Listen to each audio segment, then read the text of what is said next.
Welcome everyone to lecture number 18. In this lecture we are going to complete the leftover topic of the preamble. We have already discussed and understood what exactly we the people of India, sovereign, socialist, secular, democratic, republic mean in the preamble. What exactly is the preamble? Okay, so we have discussed about it. Now we'll continue to understand the other important terms such as like what we understand by justice, liberty, equality, fraternity, dignity of the individual, which are these are the things that is mentioned under the preamble. Okay, moving ahead, we'll try to we'll try to understand the justice.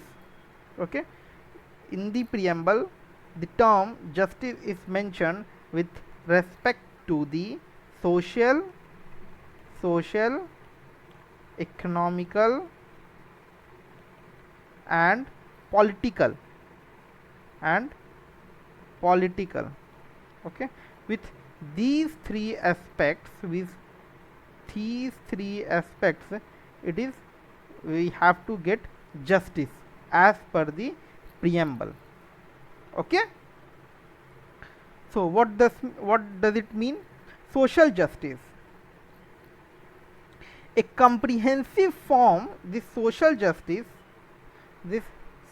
justice is a comprehensive form to remove social imbalance by law, harmonizing the rival claims or the interest of different groups. What does it mean? We'll write it here. A comprehensive social justice is a comprehensive form to remove social imbalance social imbalance by law. How? By law. How by law? Harmonizing the rival claims. Like harmony should be maintained within the region. Okay,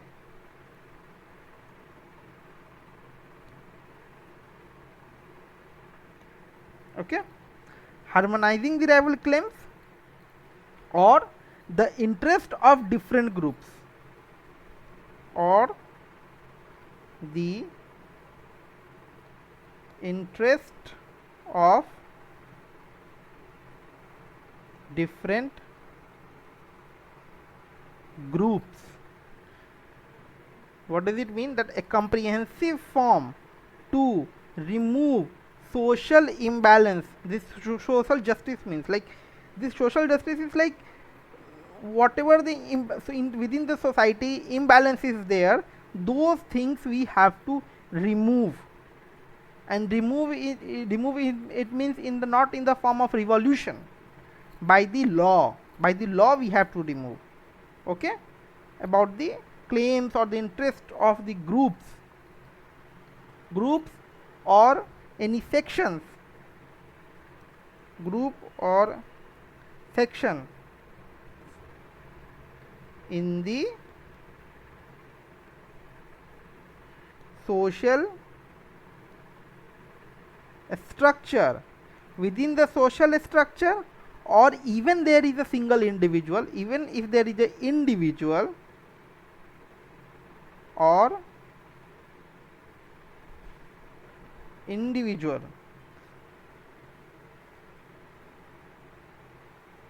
by means of which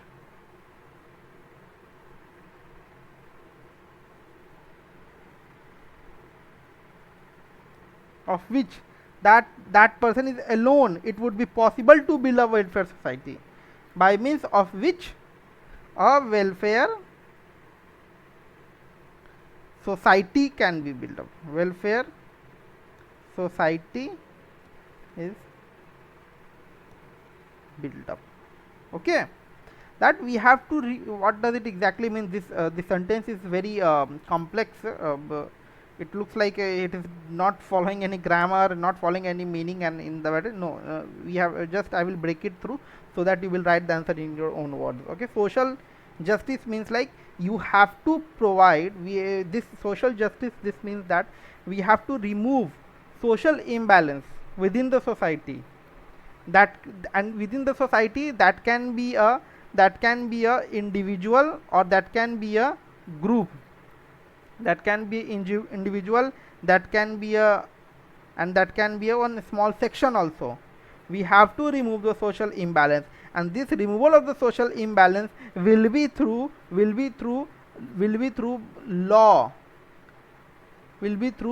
law, harmonizing the rival claims with the harmony. We have to do it. And what we are going to set up, we are going to set up a welfare society. Okay, so just use these words, in framing your answer. Okay, so no discrimination. So in overall term, if we say what exactly this mean, don't try to remember this whole sentence, you will otherwise you will forget what exactly it is. No discrimination,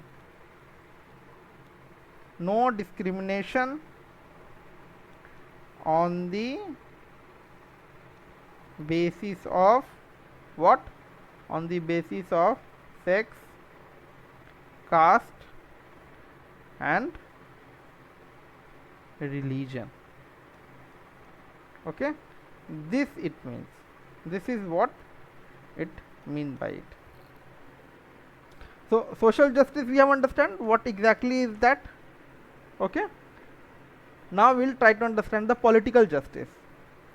Okay, moving ahead to it, there was one famous Dalmia cement versus Union of India case happened. There was famous one case happened, Dalmia, we know this company, we have heard the name of this company, Dalmia Cement versus Union of India. Okay, you have seen that case. This happened in 1996 case. In this case, Supreme Court said,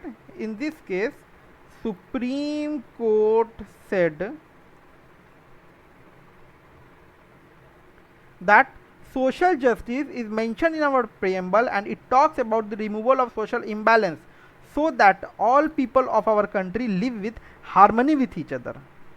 Okay, so we can use this term in writing the definition of the what social justice. Supreme Court said that social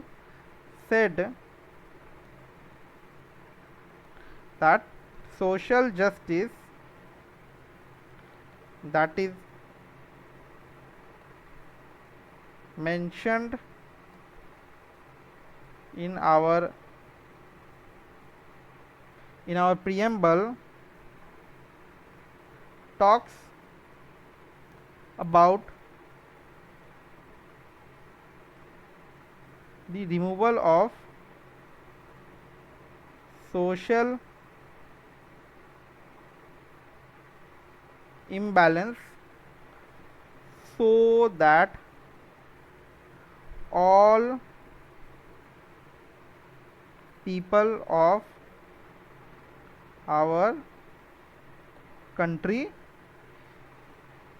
live with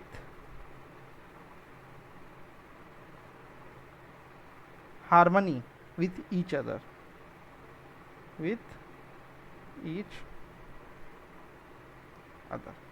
Okay, so we can use this thing. The point that I've mentioned about is very complex. Now political justice. What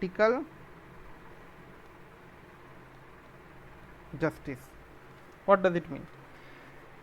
Political justice means that we can vote for any party of our choice, but for this your name must be like it. To understand this political justice, we have to understand like what exactly this means. Like we can choose any party for ruling our region, but for that our name must be mentioned under the electoral rolls, and the name mentioned in the electoral rolls, there should not be any discrimination on the basis of caste, sex, religion. Okay, what exactly it is telling, that we can vote for any party. We can vote for any party.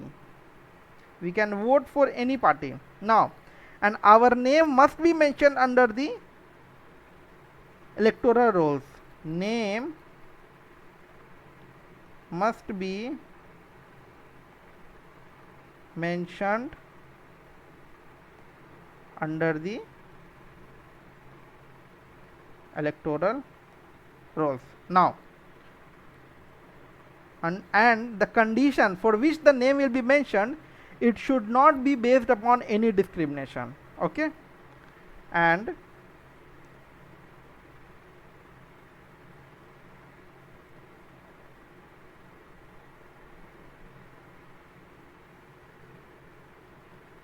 this name under the election mention should not be mentioned on the basis of any discrimination. So no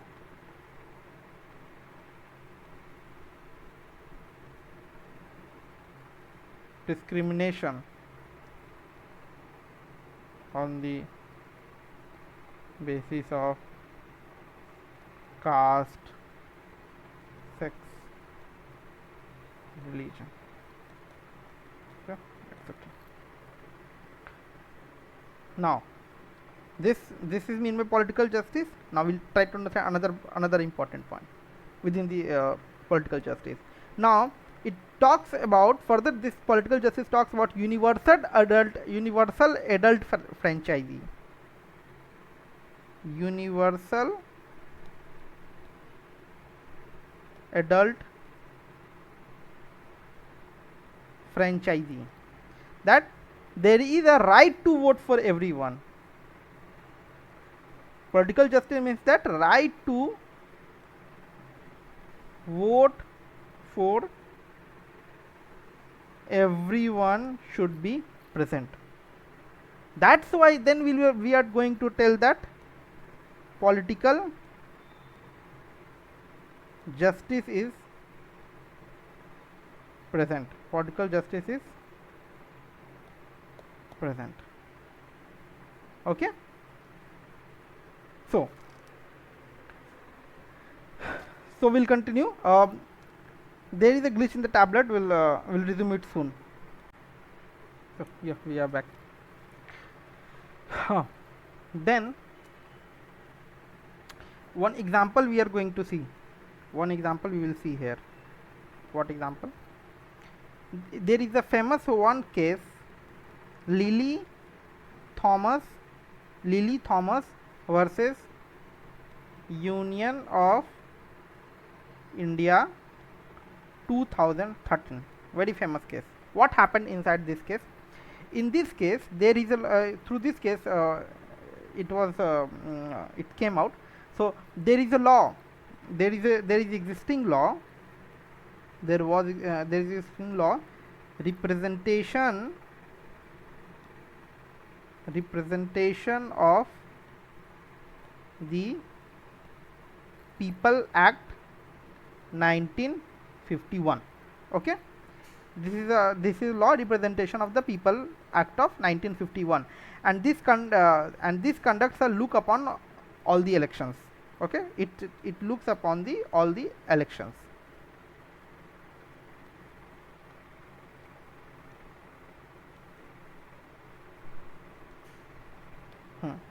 Okay, in this law, within this law, there is a section 8 clause 4. In this law, there is a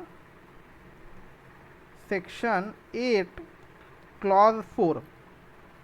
As per this section 8 clause 4, it tells that a MLA or MP,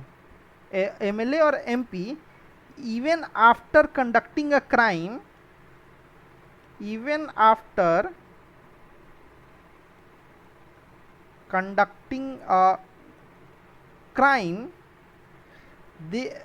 sentenced to jail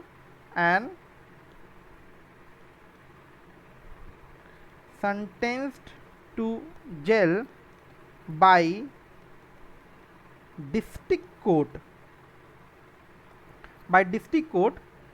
he will continue to be the member of parliament. He or she will continue to be the member of parliament. How?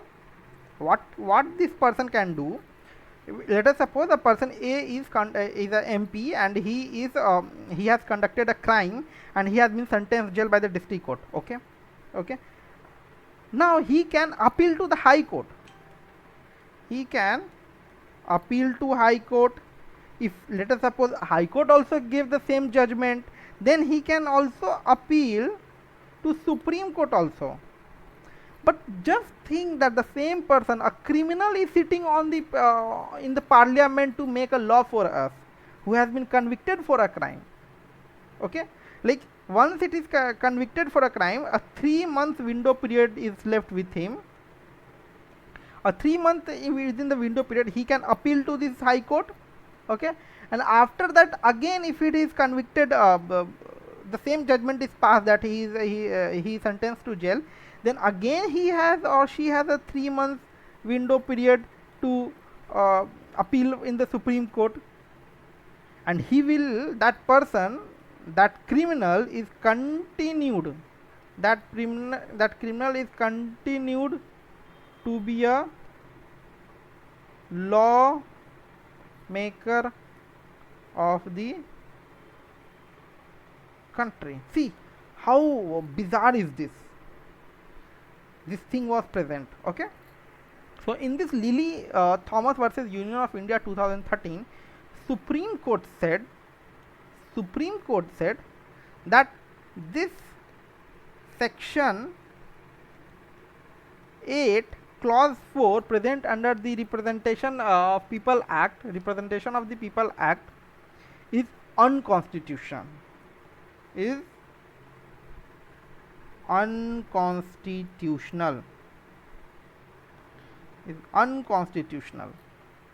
Which provide 3-month window for a convicted people, and violates the what?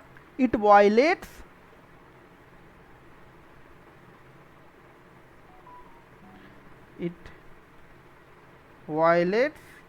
people justice.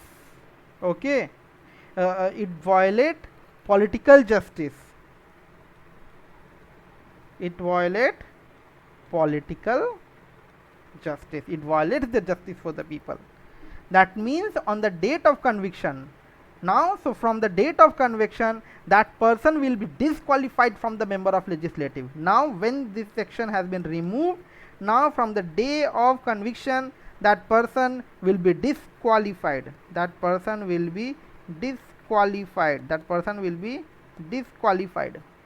From the member of legislature or whatever he is. If you want an example, famous Lalu Prasad Yadav, even Jayalalitha case, these are the famous examples who are convicted under this thing. Once they have been the case was when they were given a criminal judgment was given by the court, at the same point they were removed, they were disqualified from the member of the legislature and all. Okay, this mean by the political justice. We understood economical justice, we understood political justice. What do we mean by political justice? Okay, now we are going to understand your economical justice. Now we are going to understand economic justice. Okay, now the idea of economic justice is to make equality of status, meaningful life, worthful life for everyone. Okay, it talks about the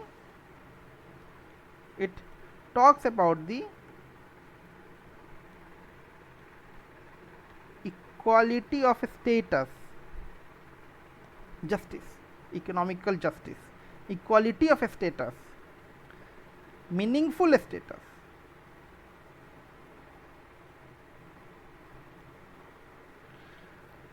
and life should be worth living.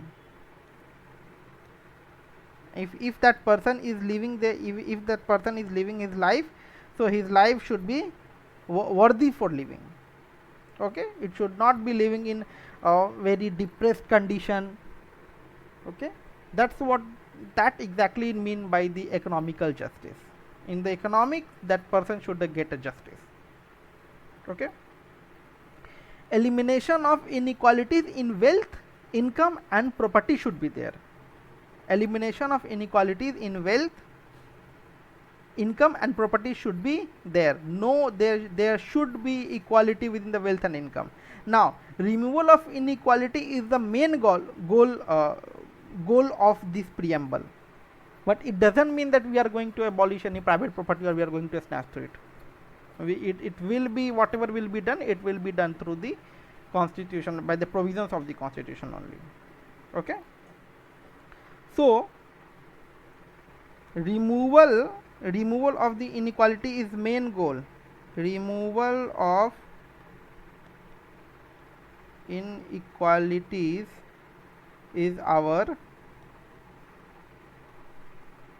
main goal, is our main goal of it. And from where this is borrowed? This is borrowed from Russian Revolution. This is borrowed from Russian Revolution. Okay, so we have understood this term within the justice. There is term social, economical and political justice. So what do we mean by social, economical and political justice? We have understood, we have a clear picture of it. Now we'll try to understand other objectives. What were the other objectives that is mentioned? Other objectives is our liberty. Other objectives is our liberty. Then our equality. Okay, then it is fraternity. These are our other objectives, and within that fraternity, it is mentioned as a dignity of the individual.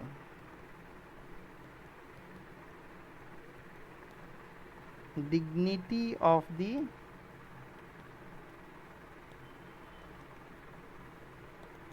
okay, what does this mean? Liberty means freedom of thought, expression. We should be able to think. We are free to think. We are free to express our views, belief, faith and even worship.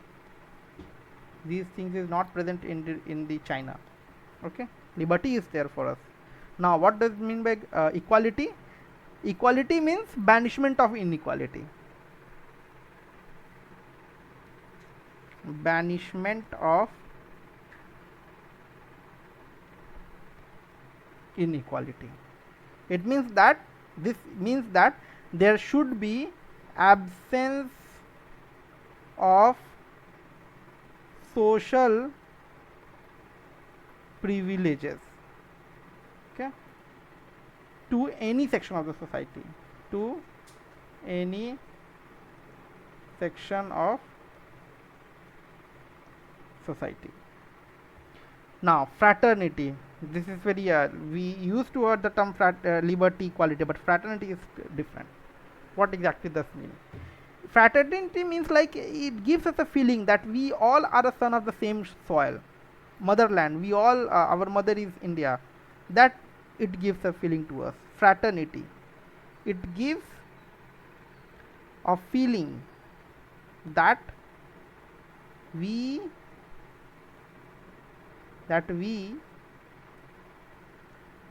are children of the same soil, the same motherland. Okay, the same motherland. Now if when we are telling this this point that we are son of the same soil and we are the son of the same motherland, so at the same point it is telling that it should be a dignity of individual should also be mentioned, should also be maintained. Okay, so fraternity cannot be installed it alone. Okay, it cannot be installed, this fraternity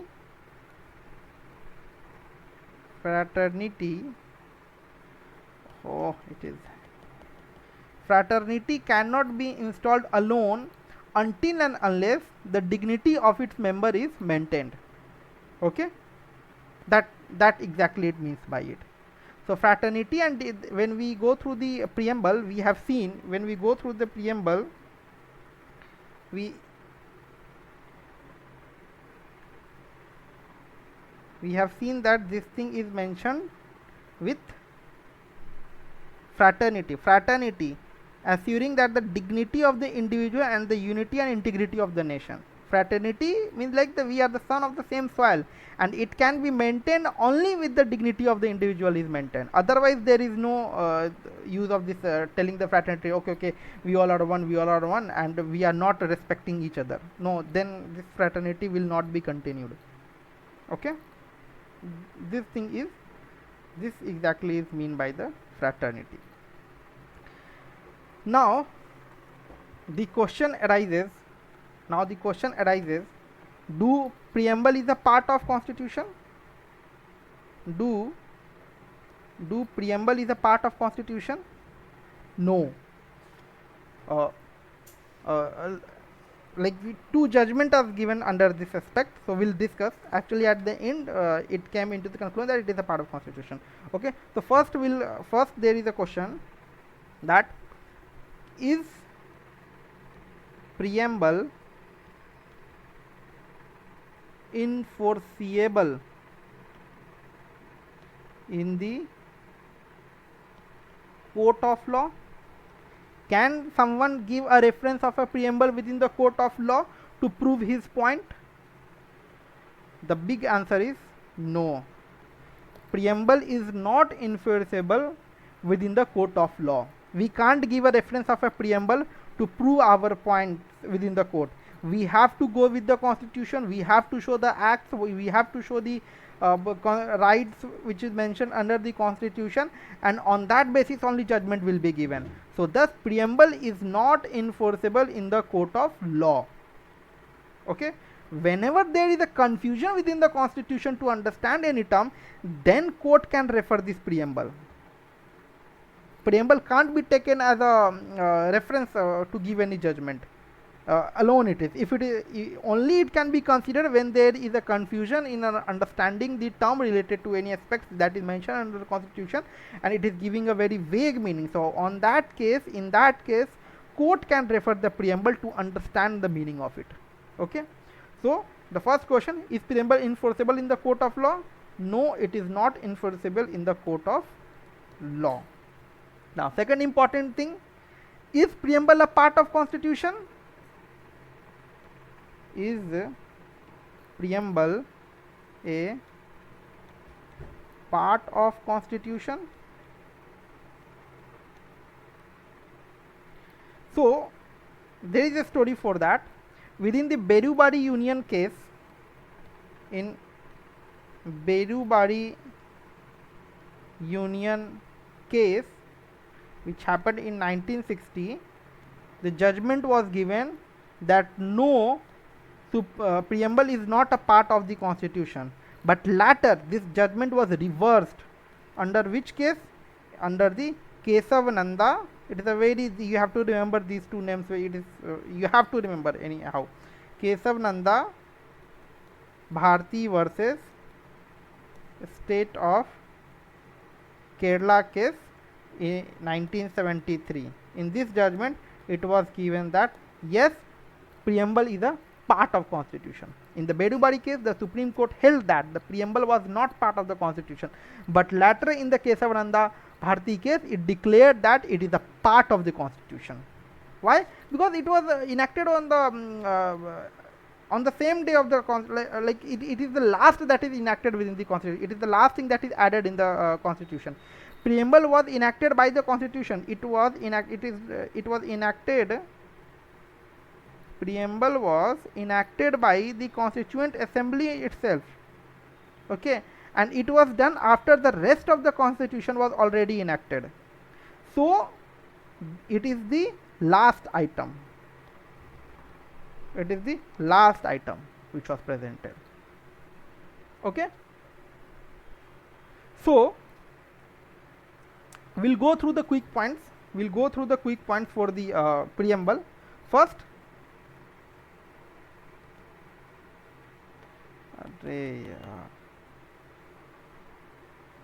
I will change this board. I will not use this board. There is an issue with the Microsoft. Okay, so the first important point, US was the first to begin with the preamble. One important thing, no other country was started the preamble concept. US was the first to begin with the preamble. Other important aspect, objectives mentioned under the preamble are the part of the basic structure of the Indian Constitution. I will use Google board from next time. This is causing too much issues. This Microsoft board is useless. Okay, so US was the first to begin with preamble. Okay, now other important aspects, objectives mentioned under the preamble, whatever the objective is mentioned under the preamble, it is a part of the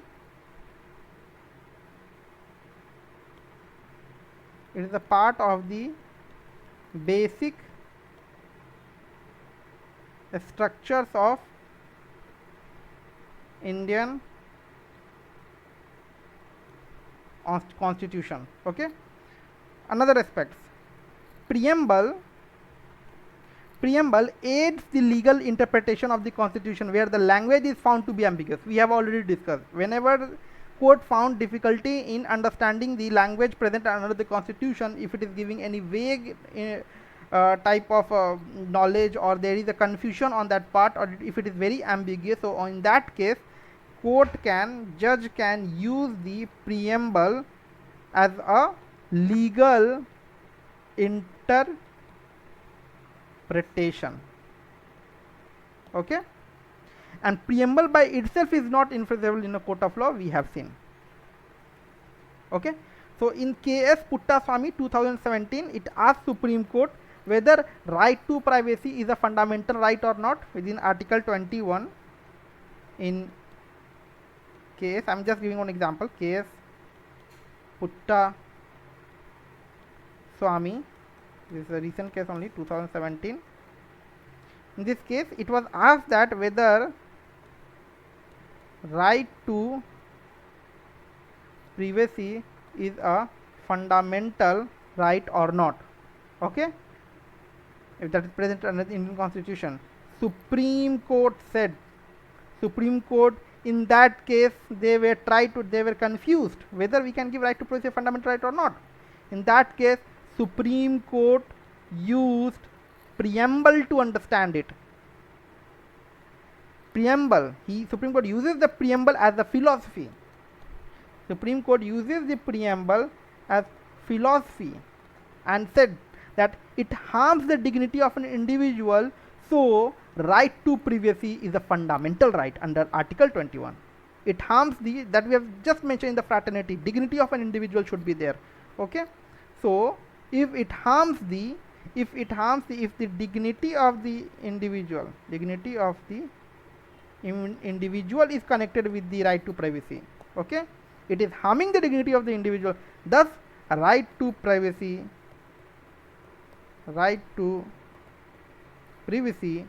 under Article 21 is a fundamental right.